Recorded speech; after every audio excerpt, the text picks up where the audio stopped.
Alrighty then. Good morning, campers. So for the last few weeks, been working on doing the electronicals, getting all the lightning hoses working, and still need a lot of work, but we've got some of this kind of roughed in. We got some lights over here, and we got some cabinet lighting. Some cabinet lighting going on here. A little switch right there. A little switcheroo. We got some lighting for the interior on these, you know, when it's dark in the middle of the night. And then this is just a nice accent light for the cooler. And then these two are going to be for the overhead on the Dizor, when we get the Dizor up and on here. And then we got another light here for the utility closet types areas. And we got a couple more here that they're not wired in right now. Everything's just kind of temporary back at the battery for now. And why? That one should be working. Why isn't that one working? Something probably came apart over here.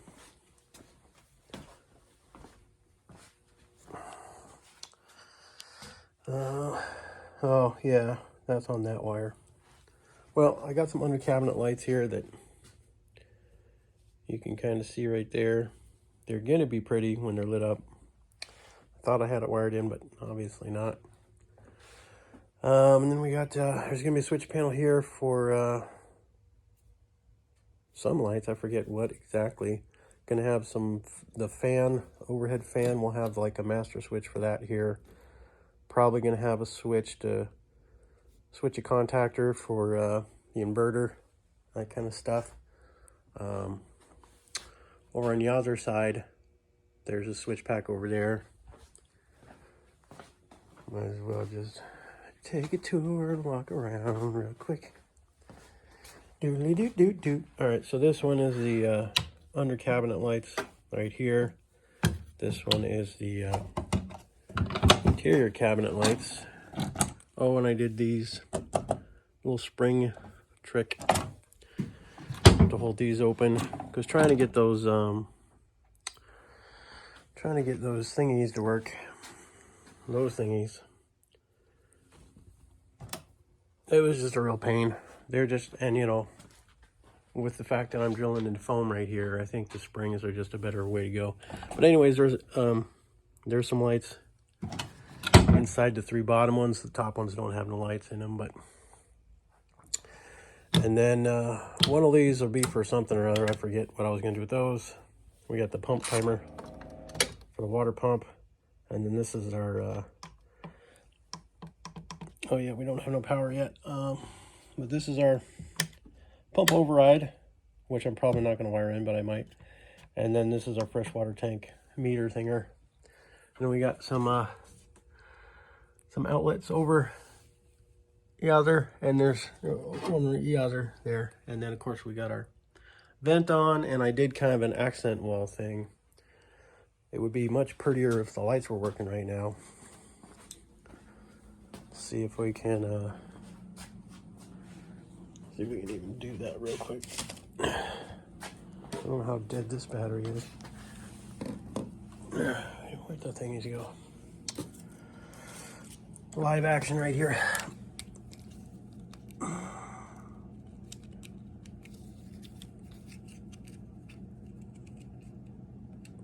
And I need more coffee this morning. I do this one-handed. It's not conducive to the filming.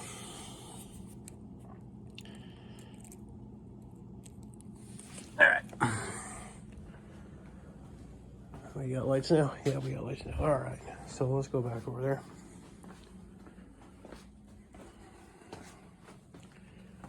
So we can, there we go. Looks like the battery's a little bit dead. Yeah, the battery's kind of dead. but you can see the lights are working at least. But anyways, we got this little backsplash kind of accent wall kind of thing going on, and then we got these little trim pieces, and then need to fill in some holes. And then the big quandary right now, I'm trying to figure out where am I putting everything. Where is everything going? So I know my batteries are going to be here, those two spots. Trying to figure out where to put the disconnect switches, the fuse blocks, and I kind of want to use this space underneath the trash can. So under the trash can, we got this little cubby right here. Trying to figure out how we can use this space for the solar controller and the inverter. And the problem is, one, we have a water source right here, so if anything spills, so I need to make some kind of like little river dam. Lighting effects. Some river dam around the rim here to keep water from getting and dripping down in there. Then also we need to ventilate, because you're supposed to have like 6 or so inches above and below, and that's supposed to mount vertically. And then that's probably going to sit right about where it is, but I got a little fan there. We're going to try and ventilate this compartment, so we're going to have airflow going across, which kind of works with what we already have, because the heater over here sucks air from the back, from behind, which we already have holes, so we can suck air across. And I'm going to take one of this other vent here, put it in there, and that's going to be our crosshair, our intake. So we're going to ventilate crosswise through the cabinet with the little flurry machine. So flurry machines sitting there, lighting, great lighting. And yeah, I'm kind of thinking we're going to do that, but yeah, I'm still not sure, because you know, I don't know if that's the best place to put it. Originally I'd planned on putting everything right here, but this is valuable storage space, and I don't really want to have the stuff mounted here, and I'd have to screen it off, so that would push everything back to about this line. So I would lose all that storage space, basically. So, I mean, I probably should just mount it all right here, but, you know, I'm worried on the storage space side of things. But I probably shouldn't be, you know, I mean, that's going to be mostly chairs and maybe the stove and probably some of those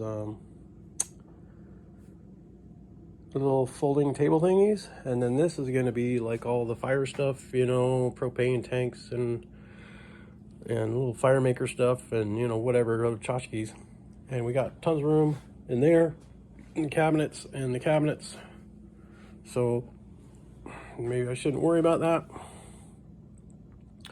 But it wouldn't be called OCD if you didn't obsess and compulse over things. So yeah, I would keep wanting to push it back here to use this space up, and plus it would also make it handy so that I could just rip out the trash can real quick, reach down in there, turn on the inverter,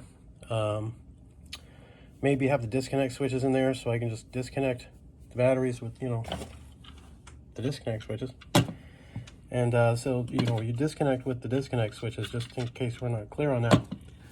So I was thinking about having those there. Definitely want to have the fuse block here for the lights. And, you know, the fuse block I ordered from the Amazonians, I thought was going to be good for the whole thing, but once I got it, I mean, it says it's rated for 100 amps. I would never trust this thing for 100 amps. I pulled the back plate off, and it's all just, you know, tinned metal, and I mean, this is your primary positive fuse block right here, and that's pretty damn small, supposedly for 100 amps. You know, each one of these supposedly rated for 20 amps each, whatever. And it's like, I don't feel like that's really 100 or even 200 amps, whatever it said it was. So I'm going to use this just strictly for the lighting stuff, you know, the switches, you know, a little battery monitor. I'm going to use that for all that kind of stuff, but I just ordered a bigger fuse block distributor turd, that thing kind of block. Ordered one of those, and I think that's going to be kind of what is going to be up front on the front end, so that the batteries go into that first, and then it's got 4 outputs on it, so 1 to the solar charger, 1 to the heater, and probably another one to the inverter, and then maybe a spare. Or no, yeah, actually the 4th one would have to go out to that fuse block. So that's probably what we're gonna do. So I gotta figure out where to put that, but I think definitely the lighting one, it'd be a good place to put it in there, in that box. So if we have anything small blow out, because that's gonna have like small fuses, like 1 amp, 2 amp fuses. So if we have anything blow real quick, we can just beep bop bork. And then we also wired in, of course, we have cabinet light switches here. That's not wired in yet. It's wired in, but it's not tied to the battery right now. It's gonna light up this cabinet. We have another switch over there for that cabinet. And then there's even, I added in a little power switch over there for the heater, so that in the middle of the night, if I don't want to see that display, if it's bothering me, then I can just turn it off. But I don't think that's going to be a problem, because these displays are pretty dim. I mean, that's not very bright. That's standby mode. But with this switch, I can literally just turn it off, and then that way I'm not wasting power too. So I can turn off the display with that switch, and it takes a couple seconds to come back up, and then bam. And again, there's the light for this side. It barely works because that battery's pretty much dead. So yeah, electronicals, and the 110 volt. We've got that temped in just for now, so that we can actually plug into this outlet here, and we can actually run some power tools and stuff. So that's actually really nice, having a little outlet right there. And I'm probably going to work on that today and get all the 110 volt stuff tidied up. Probably put in a contactor too. I want to have a contactor so that when we plug into shore power, it's not backfeeding into the inverter. We're going to have one of these switches. We're going to map one of these switches to the contactor, so that the contactor disconnects the inverter from the grid. So a grid disconnect switch. Yeah, that's what it's going to be.